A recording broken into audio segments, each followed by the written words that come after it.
भारत तेजी से डिजिटल युग की ओर बढ़ रहा है।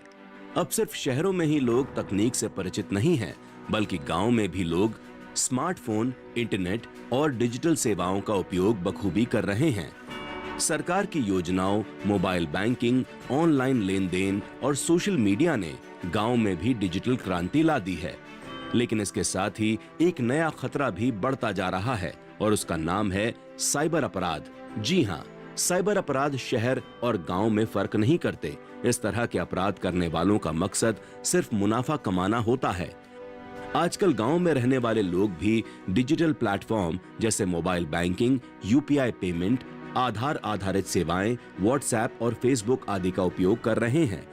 लेकिन इन सब का उपयोग करने वाले ग्रामीणों को इससे जुड़े खतरों की पूरी जानकारी नहीं होती है और इसी अज्ञानता का फायदा उठाते हैं साइबर ठग। ये साइबर ठग कभी बैंक अधिकारी बनकर फोन करते हैं तो कभी लॉटरी जीतने की बात कहकर ओटीपी या बैंक विवरण मांगते हैं। कई बार नकली ऐप्स या वेबसाइट्स के जरिए डेटा चोरी कर लिया जाता है। कई लोग ठगी का शिकार हो जाते हैं और अपनी मेहनत की कमाई गंवा बैठते हैं। बता दें कि साइबर अपराध में अपराधों की एक विस्तृत श्रृंखला शामिल है और ये व्यक्तियों और संगठनों को भी प्रभावित कर सकता है। लेकिन जरूरत ये जानने की है कि आखिर इस तरह के अपराधों और जालसाजी से बचा कैसे जाए और सरकार इसे लेकर क्या कुछ कर रही है। बता दें कि भारत के संविधान की 7वीं अनुसूची के अनुसार पुलिस और सार्वजनिक व्यवस्था राज्य के विषय हैं। राज्य, केंद्र शासित प्रदेश अपनी कानून प्रवर्तन एजेंसियों यानी LEA के माध्यम से साइबर अपराध सहित सभी अपराधों की रोकथाम, उनका पता लगाने, जांच और अभियोजन के लिए मुख्य रूप से उत्तरदायी हैं।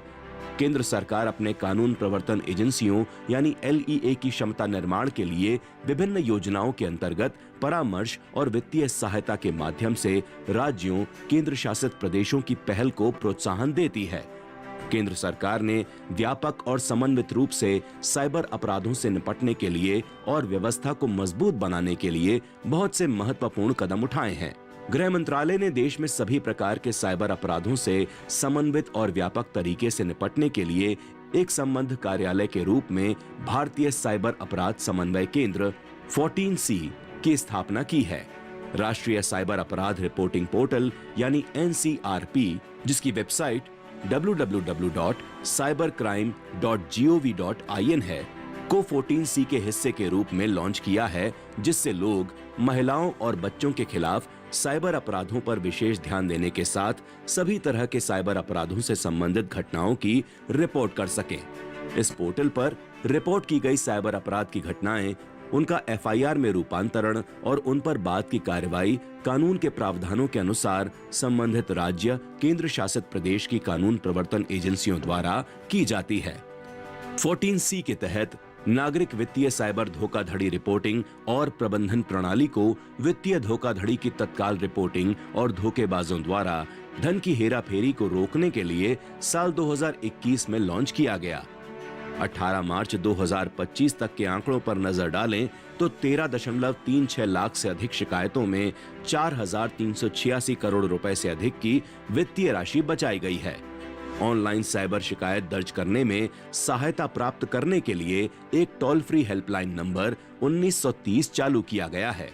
साइबर अपराध पर जागरूकता फैलाने के लिए सरकार ने कई दूसरे कदम भी उठाए हैं, जिनमें SMS के माध्यम से संदेशों का प्रसार, सोशल मीडिया अकाउंट यानी X, पूर्व में ट्विटर, फेसबुक, इंस्टाग्राम, टेलीग्राम और रेडियो अभियान जैसे माध्यमों का उपयोग शामिल है। लेकिन सरकार की ओर से किए जा रहे इन प्रयासों के साथ साथ हमारा भी दायित्व है कि हम भी सतर्क रहें।